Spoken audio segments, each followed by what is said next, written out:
Hey everyone, welcome to this week's episode of Dirty Money. As usual, I have Mike McCaw here in the studio with me. How you doing, Mike? Awesome. How about yourself, Ben? I am good, and we have some awesome, tragic and awesome stories coming up for you today. So obviously, we're starting with the submarine collapse, which 5 people lost their lives. It's a really sad story. We're going to look at how much money was behind it and, analyze it from a financial angle. But again, truly sad to see the loss of life in the Titanic submarine. Then we have DeSantis, who just signed a new law in Florida to stop Chinese nationals buying real estate in Florida. Very, very interesting. BlackRock, obviously, this week we had the expose from James O'Keefe, former Project Veritas reporter, head of it, who's now started his own media called OMG Media. And he had a BlackRock insider who's basically admitted to a lot of the stuff that BlackRock is doing, controlling senators, buying politicians, etc. It's very, very interesting. We're going to go through all of that. Then we got Jerome Powell talking about stable coins and that he sees them as a currency, which is actually contradictory to what other government officials have talked about in the past. We'll tell you all about that. And then we've got the US and India becoming closer than ever, with the US really rolling out the red carpet for Modi on his state visit to the US. Talk about how that affects China, because we see the US is kind of moving away from China, doing business with India. We'll tell you all about that at the end of the show. And don't forget, if you're on any of the major podcast platforms, you can give us a 5-star review, share this with your friends. And if you're on any of the micro content sites like TikTok, Instagram Reels, or YouTube Shorts, our handle on all of those is at Dirty Money Show. So do check us out and give us a follow on those platforms as well. So let's get into it, guys. And the Titan submarine, I want to show you this clip. There's a CGI, rendition of what happened to this submarine. And it's rather shocking. I'd like to show it to everyone where you just see how fast this thing imploded. So that's the actual submarine. Boom. That's how fast the implosion was. And here's a similar one on another Navy submarine. It just shows you how fast this implosion happens, which is insane. I guess there was a hull breach and the air suddenly just pops out, leaving a vacuum, and it just sort of, implodes on itself. I don't know. I'm not a scientist. Is that how it works? Yeah, well, it's kind of like if you have a steam engine and you poke a hole in it, all the steam's lost. Same thing with something that has all the pressure on the outside. You poke a hole in it, it collapses. Does the air come out or does the water go in? Which The way? water, everything just implodes on it because it's pressurized to hold out all of that. So the I same, see. the same way a plane's pressurized to hold it in because it wants to expand at higher altitudes. The deeper you go, the more pressure comes in on it. So it's going to implode on itself. So Okay.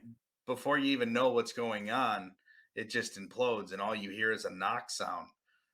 But Well, yeah, and the guys inside don't hear anything because they are like gone there's- instantly. I heard yeah, someone analyzing it. They were talking about milliseconds. These guys. So at least the kind of uh, I want to say, I don't really want to say good thing, but at least these guys didn't feel it. You know what I mean? yeah, the agony. Right, exactly. It's not like they initially thought they had like several days of like being totally scared with like losing oxygen. They just gone instantly, and you know. Yeah, well, James Cameron said, right when you hear that sound and you lost connection, he's like they're gone. This guy plays around in submarines all the time, And and he actually said he didn't want to go on this one because of the right. technology. He didn't want to go on it. He didn't want to, there was issues with this specific sub that, they had knocking sounds, and his response was, if you have a knocking sound on a submarine, you don't want to get in it. And so, but it's interesting to think about, like, this became the biggest news in America for the last 5 days, right? I wonder why. Well, it's actually the Wall Street Journal reported that the US Navy already knew about this on Sunday, that they had detected an explosion sound or an implosion sound in the sea on Sunday, and they did not release the news all week because it covered up. There were several things going on this week. Hunter Biden pleading guilty to certain things. You had Durham in Congress, Durham testifying in Congress. I don't know if some of you might not know the Durham investigation. It was started by Trump's DOJ, and it's investigating. Durham was testifying in Congress. A lot of things were happening that could potentially make the government look bad. So I'm not accusing anyone of foul play with the submarine, but at least they held back the news. They knew that this sub had exploded or imploded on Sunday, the U.S. And Navy, and they held it and back. they spent the whole week talking about the headlines for 12 hours. Like the whole world is talking about this submarine. Like everybody, this Mm. is the biggest news. Like it might as well be the China spy balloon from February. Like It was what an is going incredibly on? captivating story. I was reading every article about it because it was like Apollo 13. It was that level of Well, you know. one of the guys had been to space. He was a huge explorer. And there's a lot of money behind doing this stuff. Hamish Harding, he's worth net worth $1 billion. Let's get into talking about this, guys. The net worth of all the people on there added together is about 2.8 billion, and we're going to go through all of them now. Hamish Harding is basically an explorer. He's a pilot and he owns a aftermarket brokerage for jets that's based out of Dubai. And so his net worth's about $1 billion. And he has been to the South Pole several times. He's been to space, Blue Origin. He's Right, been to Jeff the Bezos's thing. yeah, and he's been to the Mariana Trench. You know that the There's Mariana another Trench. thing. Sorry, there's one more thing that made me laugh reading his Wikipedia, in that he did, on the celebration of the anniversary of Apollo 11, he did a flight around the world from the North Pole to the South Pole, and a circumnavigation, which took like 45 hours or something, like a complete circumnavigation of the Earth over the two poles. But then you look at the plane and it's like a Gulfstream private jet. That was quite Yeah, funny. The guy spent 46 hours in a private jet. I mean, yeah, and got a Guinness record for it. I just thought it was funny. It's like, oh yeah, this expedition and stuff, and it's like, oh, it's in a private jet. Like, yeah, right. It has a bed in the back. We watched TV for 45 hours. It was great. And then we landed we in watched a whole Barbados. season of Yeah, Game of exactly. Thrones. Did some binge watching, But the interesting thing is the Mariana Trench is three times as deep as the Right, Titanic. 36,000 feet, and he went to the Mariana Trench in another submersible. ESV limiting factor. That's the one. Yes, DSV limiting factor. So, and that was done by a different company. Obviously, also very scary. If you have a look at the images of the DSV limiting factor, it's like it's a two-person sub. It looks. I would not get in that thing. No, I But wouldn't. I wouldn't get in any of these things. No way. have a look at the photo of two people inside the. I mean, that's not him. That's someone else. But you can see it's a tiny little cabin. You got all oxygen tanks on the ceiling above you, and then you've got these three tiny holes to look out of. I would be absolutely. I would never get in something like that. No, Uh, not for 12 hours. That's for sure. oh no, and that's good compared to the Ocean Gate Titan. I mean, this one was, yeah, run on a game controller and. Wow. That's crazy. So then the other guys that were in there were Shahzada Dawood and Sulman Dawood. Right. So And Shahzada is 350 million net worth. He's an Indian, British Pakistani guy. right. And they basically create fertilizer chemicals. He's a legacy person. His grandfather created the company long ago to make fertilizers. Here's his page on the World Economic Forum. So some people were sharing this, like, "Oh my God, it's a conspiracy. He was a World Economic Forum guy and he got killed off or something." But to be honest, there's a lot of people on the World Economic Forum's website. If you're a billionaire or something, Yeah. chances are, they sort of collect people. I heard some analysis about this the other day. It's sort of like they approach people and say, "Hey, would you like to be involved with this project?" And then it's prestigious, so people accept and stuff like that. So just because he's on the World Economic Forum website, don't necessarily think that alone means something fishy. The most interesting guy on the ship, Stockton Rush, his wife has a very interesting background. And then on top of it, he's a direct descendant of signers of the Declaration of Independence, Richard Stockton and Benjamin Rush. He went to Phillips Exeter Academy. Phillips Exeter is a private boarding school. It's a very prestigious background that he comes from. His grandfather, Davies, is involved with oil tycoons like Rockefeller. So ultimately, this just could have been a bunch of rich guys paying 250 grand to go travel around the Titanic. The wealthiest one was Paul Henry Najerle. They say 1.5 billion. Some of the media are reporting 1.5 billion, but I don't know where this money comes from. That's what So I was trying to figure out is how did this guy make the money? Is because all he's done for the last forever, he was in the Navy for France for 25 years. And then he did separate expeditions from like 1980 on into different parts of the ocean. And I'm like, well, 250 grand a ticket. If you're taking somebody every couple of weeks, there's just a lot of different things about this guy that are not clear. And like, how do you create $1.5 billion from being in the Navy? I mean, does he have DOD contracts? that could be it, maybe. But I mean, he had been to the Titanic. He was Mr. Titanic, they called him, right? So he'd been to the wreck something like 30 times, I think he'd been down there. And so maybe, maybe it's from his expertise about the Titanic or something that he was able to do, huge numbers. But 1.5 billion from that does seem very far fetched, you know. Yeah, and then when you try to figure out what other businesses he had, and it's like premier exhibitions, and this is all you get. Yeah. When you try to find different articles and research it, you don't get much. So it's pretty interesting to think that ultimately, I say they wrote this story for a distraction.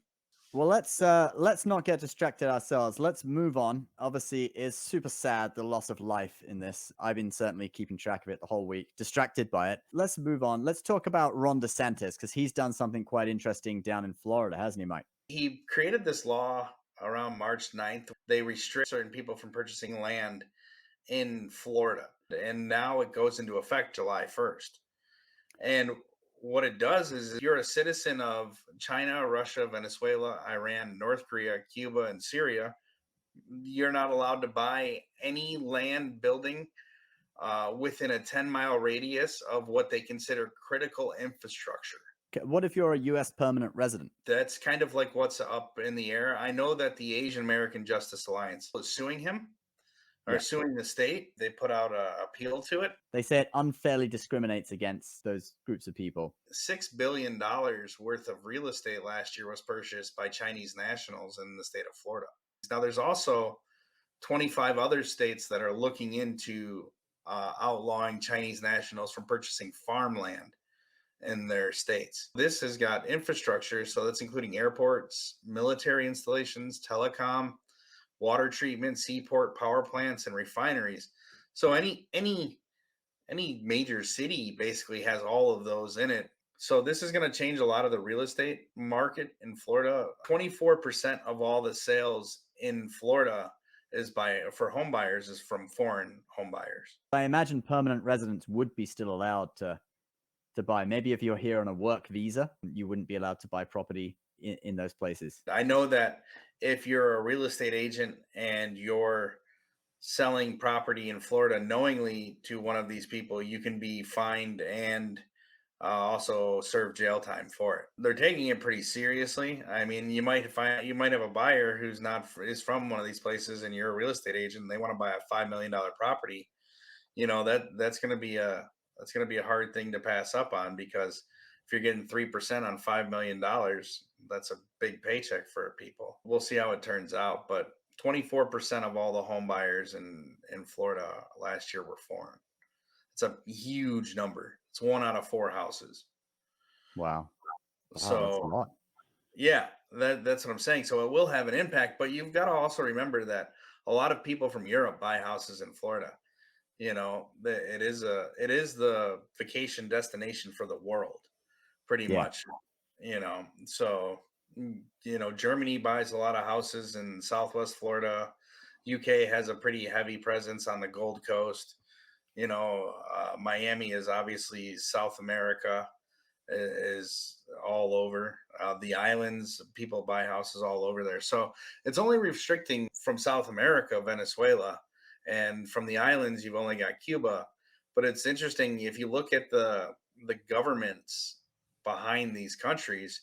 There's one thing in common: they're all kind of ran by either communists or dictators. In my understanding, I think probably it's going to apply to people who are here on visa or foreigners who just come to the US, buy a house and have it as a holiday home rather than permanent residents.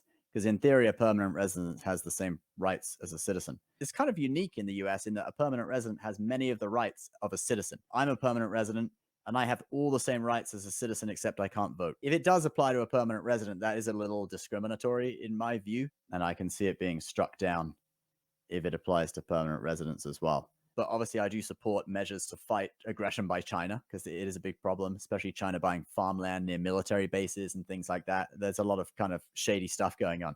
So I kind of support it, but yeah, let's see what happens. Let's move on to BlackRock now, because we had this amazing video from James O'Keefe on Twitter. But the guy in the video is Serge Varley, a BlackRock recruiter. And they basically did a hidden camera sting on him. I think it's where, they get someone like looks him up on Tinder, goes on a date with him, and gets him to spill the beans on like all this stuff about BlackRock, just asking questions, just nonchalantly asking questions. And he's feeling at ease. He's drinking some wine and stuff, and he just sort of spills the beans on a lot of stuff. So yeah, let's go through it. So basically, some of the things he said financial institutions, they basically control things. They buy politicians. The exact quote: "It's not who the president is, but who is controlling the wallet of the president." Okay, i.e., campaign financing. He said senators are easy to buy. You can buy one for $10,000. I somehow doubt $10,000 buys you a senator for life. Maybe one vote, $10,000. Right. He did also Yeah. mention, though, I could give you 500,000 easy right now, no questions asked. So maybe if you really want to buy a senator, 500,000 might do it. I'm thinking 10,000 for one favor, perhaps. But it really makes you think about, these people, these senators, and how they are sort of, they come into the Senate. Their salary is a few 100,000, low 100,000s, but they're worth like 150 million or something, like Chuck Schumer. And they get the money through book deals, through speaking engagement fees. So anytime you see like a senator doing a speaking engagement at like a university or a company for like $700,000 for one night, I mean, they're not just being paid for speaking, right? They're being Yeah. paid for something else. But it's hard to police it. How do you really police that? I mean, it's difficult. They get paid for life too. So they receive a paycheck even after they're not there. That's pretty ridiculous. Who thought up that rule? One of them, probably, right? Guaranteed one of them. Just like there's no strict term limits on Congress. Oh man, paid for life. Wow, that's Yeah. So let's hear this BlackRock conversation, because BlackRock, this is the wealthiest investment fund in right. the Yeah. world. I work for a company called BlackRock. Let me tell you, it's not through who's the president. It's who's controlling the wallet. So it's And who's that? the hedge funds, BlackRock, the banks. These guys run campaign financing. Yep, you can buy your candidates. Obviously, we have the system in place. First, there's the senators, and these guys are rich. You got 10 grand, you can buy a senator. I can give you 500K right now. No questions asked. Yeah. I didn't do it. It's done.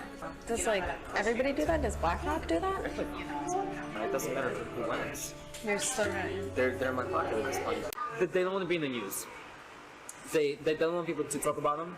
They don't want to be anywhere on the radar. Why not? I don't know, but I suspect it's probably because it's easier to do things when people aren't thinking about it. So that's basically part of it. You guys can go on James O'Keefe's OMG News on Twitter and check it all out. But we'll give you a little bit more of what he said. He goes on to say that the Ukraine war is good for business. And he gives an example of like Russia blows up Ukraine's wheat silos, and BlackRock immediately, within seconds, goes and buys stocks in companies that produce wheat. And then, of course, because the silos are blown up, the price of wheat goes up. And within an hour or so, other people start buying in, retail investors buy in and pump the price, and then they immediately sell. So the volatility of the war in Ukraine, he just, with a straight face says, oh, it's good for business, and they want it to continue. Then, funnily enough, James O'Keefe adds in, BlackRock, they own large portions of Target, Anheuser-Busch, Fox, all the companies that have been sort of in the news recently for their woke policies and have been boycotted, which is kind of amusing. And it makes you think, well, where's the direction coming from for those policies? It's probably coming from the owners of the company, because the executives probably know that it's a bad decision to have Dylan Mulvaney on your ad, right? It's going to get boycotted. But if the owners are like, no, we're doing this because there's an ideologically driven thing, and they actually don't care if the company tanks a little bit, its stock, BlackRock probably sees it as a chance to buy the dip and pick up more Anheuser-Busch stock or whatever, right? So another thing is that they talk about how the news is totally manipulated. And at the end of it, the guy says to the woman he's on a date with, the undercover reporter who's posing as a date, I think, he says, oh, if you want financial advice, just do the opposite of what, financial people say on the news. And he gives the example of Jim Cramer. And he says, yeah, that's where the inverse Cramer, there's an ETF called the inverse Cramer ETF. So they buy stocks in all the companies that Jim Cramer doesn't recommend and ditch the ones he does. And it actually makes money. And then, yeah, there we go. Yeah. Inverse Cramer tracker ETF. I love that. I might invest in it, maybe. I don't know. But and then later on, at the end, he says that Larry Fink, or the woman tells him that Larry Fink just sold 100 million BlackRock shares, and he's like, oh, maybe he has some insider information about my company. That's not good. But yeah, it's amusing. And then later on, what's his name? James O'Keefe tracks the guy down and confronts him again and lets him know what really happened. And the guy tries to run into the police station, which is kind of amusing because it's like, you're going to tell the police, a journalist try to interview you. Like, what are you going to say? So that was pretty amusing. BlackRock, of course, it's one of the 4 companies that control everything. So you got BlackRock, Vanguard, State Street, and Fidelity. Those are typically, if you look up the 4 biggest shareholders of any company, generally it's those 4 that are biggest shareholders, and it's through the ETFs because people buy their ETFs and they hold the stocks themselves and they have voting rights on those stocks, so they can control those companies just because people want to buy the ETFs. Let's move on to Jerome Powell talking about crypto. So this made the news this week because Jerome Powell said that we see stable coins as a form of money, it's kind of interesting because the Fed, in theory, shouldn't view anything else as money apart from the US dollar. But anyway, in a Financial Services Committee semi-annual hearing in the House on Fed policy on June 21st, Maxine Waters, Representative Waters, questioning him, he said, we do see payment stable coins as a form of money, and we believe that it would be appropriate to have quite a robust federal role in what happens in stablecoin going forward. So I guess, this contradicts what Gensler at the SEC said. He says he sees all crypto except for Bitcoin as securities. But I guess the Fed, it's all to do with money, whereas the SEC is all to do with securities. So it makes sense that each of these guys would see stablecoins as their own thing, probably because they both want to regulate them. So there may not be much more to it than that. Gensler at the SEC wants to regulate them as securities, and the Fed wants to regulate them as money. It's funny he used the word money, not currency. So when you look up the definition of money, it's a current medium or of exchange in the form of coins and banknotes, right? So the dollars that you see and that you use in America, those are banknotes. So it's not like actual currency you're holding. They're not treasury dollars. They're notes. If he's going to tie it to the actual US dollar in some way, shape, or form, that's when things get interesting. SEC has labeled at least 68 cryptocurrencies as securities, 100 billion worth of the market. So this is their official policy, although Gensler has said that he sees all crypto as securities. It may be because, some of the stable coins, stable coins, if you guys don't know in the audience, they are supposed to track the US dollar. So $1, dollar of, say, Gemini dollar or Tether, it's tethered to the US dollar, right? That's hence the name. And they're supposed to not depeg, but there have been some pretty shocking examples of them depegging. Terra Luna would be the worst one. That completely depegged. That was sort of an experimental algorithmic stablecoin. It's a little bit different. It had nothing backing it. It's a little bit different to some of the other stablecoins. We won't get into the exact specifics because maybe not everyone will totally understand it. But I had $1,000 in that. Actually, I lost $1,000 when that crashed. It's a shame. And the year before, I'd actually invested $10,000 in Gemini dollar and staked it to get an 8% interest rate. And I did that for a year. So I made $800 on my $10,000. And that was really cool. And I used that money to pay my taxes at the end of the year. That was my tax savings. But after the crypto market started going, well, it was a portion of my tax savings. I didn't put it all in that one because, risk management. But once the crypto market started going sort of up and down and stuff, a bit unstable, I didn't trust it anymore. So luckily I didn't do it, because Gemini Dollar now, with their earn program, their staking and stuff, you actually can't get your money out. The company that was doing their staking halted withdrawals, and there's like bankruptcy and legal action going on right now. So I think I had like 150 left in it. I keep getting these emails, updates on the legal action, and I might get my $150 back. But yeah, I was very lucky to pull out of that before it went down. But Terra Luna, I did not pull out in time. That was a was it? No, that was like a 20%. Is it 20%? It was some ridiculous percentage. Maybe it was 10%. No, it It's dropped a 20? lot. Yeah, I mean, that went to zero. But Terra Yeah. Luna, 45%. The stablecoin lost its dollar peg and basically went to zero. So I lost my whole $1,000 that I had in their system. But at the time, I considered putting more in, but I didn't dare. I had a friend tell me that he put 100,000 in into that. $100,000. And I mean, this guy's a millionaire, so it doesn't really matter as much for him. Anyway, he put 100,000 in that Terra Luna thing, and I'm guessing he lost it all. I didn't ask him, but so that's crazy. Nothing I would want to play with. I mean, but you are going to see a pump for crypto right now, because Jerome Powell is sitting here trying to give it some validity. Gives it legitimacy, doesn't it? Yeah, it does. I think it's good news, and Bitcoin's going to pull the whole coin market up. Let's move on to Modi. This is pretty significant. India's prime minister visited the US, and they've been really rolling out the red carpet for him, giving him the highest level of honors of a state, full state visit. And this sort of ties into the whole kind of moving away from China type thing. People feeling that our guy Blinken, who went to China last week, was disrespected in China. What are your thoughts on this, Mike? Biden's basically rolling out the red carpet for the prime minister of India to try to create a good relationship with him, because they want to move manufacturing out of China. And the next best place for that, with a reasonable price and the skilled force that they need, the labor force, is India. So Elon Musk met with him a few days ago, and he met with Congress yesterday, the United States Congress. Like, this guy, this prime minister, is doing like the full tour of the United States. He's going to be speaking at the Lincoln Center over the weekend in New York City, and to a group of about 1,200 people. And so it's interesting. It feels like China's under attack. You have a lot of the world is starting to take a step back from the China infiltration that's taken place over the last 20 years. So everybody's just trying to like depeg from China. And it's good to see Biden doing it, because we had harsh China policies under Trump. All right. And a lot of people are like, yo, good. Trump's strong on China. He's fighting China. People are suspicious of Biden. They know he took some money from China, but when he was VP and stuff, with the whole stuff coming out with Hunter Biden. So it is actually good to see the Biden administration doing something to depeg from China. So that's actually great to see that he's not just, in bed with China. His administration is actually taking steps, at least in this regard, to depeg manufacturing. Whether that comes from him or whether that comes from the companies that are pushing, who knows? It could be that many of these companies, they want to depeg from China, and they're saying, hey, Biden, can you welcome Modi and get some trade deal with India or whatever? But it's good to see. Yeah. So the thing that is interesting is they want to move semiconductors out of China.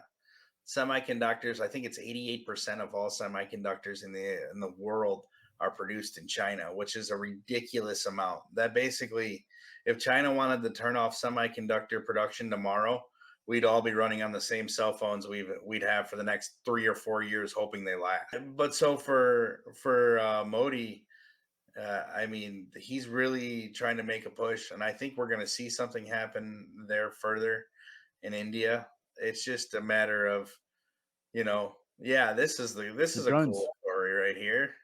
Right, India moves closer to improving purchase of armed drones from the U.S. So, they want to patrol the borders of China. So that's the other thing right now, is like, get in bed with the border of China, southern border of China. You have India, who's right there. It's like, we could use those for the southern border of the US, though, too, couldn't we? I mean, Biden's selling them for India to patrol their border, but we could also, maybe they have them down on our border too. I don't know. But actually, if you don't know as well, India and China, they have this contested region in the Himalayas where China keeps like making incursions into India and stuff. And, there's this territorial dispute going on. So that's what these are for. But yeah, it's good to see increased, friendship with India. It's a nice country. I've never been there. I would like to check it out one day. But they are a generally friendly people. All the interactions I've had with Indian people, and they haven't been through communism like China has and still is under communism. To be honest, I mean, it's the Communist Party that's in control there, so it's still the same evilness, even though China isn't sort of using the communist methods in their society as much as they used to. But you know, it's still pretty evil. It's a sort of totalitarianism that's degenerated into China. Yeah, we should get a trip to India for 5 days and see how our money spends there compared to here. Oh, I'm sure it's great value for money. That Yeah. would be a fun dirty money show. You see, Mr. Beast, he did a video where he goes to the cheapest hotel versus the most expensive hotel in the world, and he goes to one in India that's $1. So for $1 in India, you can get a night in a hotel, but your bed is in a corridor with people walking past. Sounds like a hostel. But you can stay. Yeah, maybe it's a hospital, but you can stay one night in India for $1. No. Anyway, all right, guys. So this is Dirty Money. If you've been listening to us on any of the podcast platforms, do leave us a 5-star review. Share it with your friends. If you're on any of the micro content platforms like TikTok, Instagram Reels, or YouTube, our handle on there is @DirtyMoneyShow. Do check us out on those platforms too. Share these videos with your friends. Thanks for joining us, Mike. Thank you. And we'll see you next week on another episode of Dirty Money.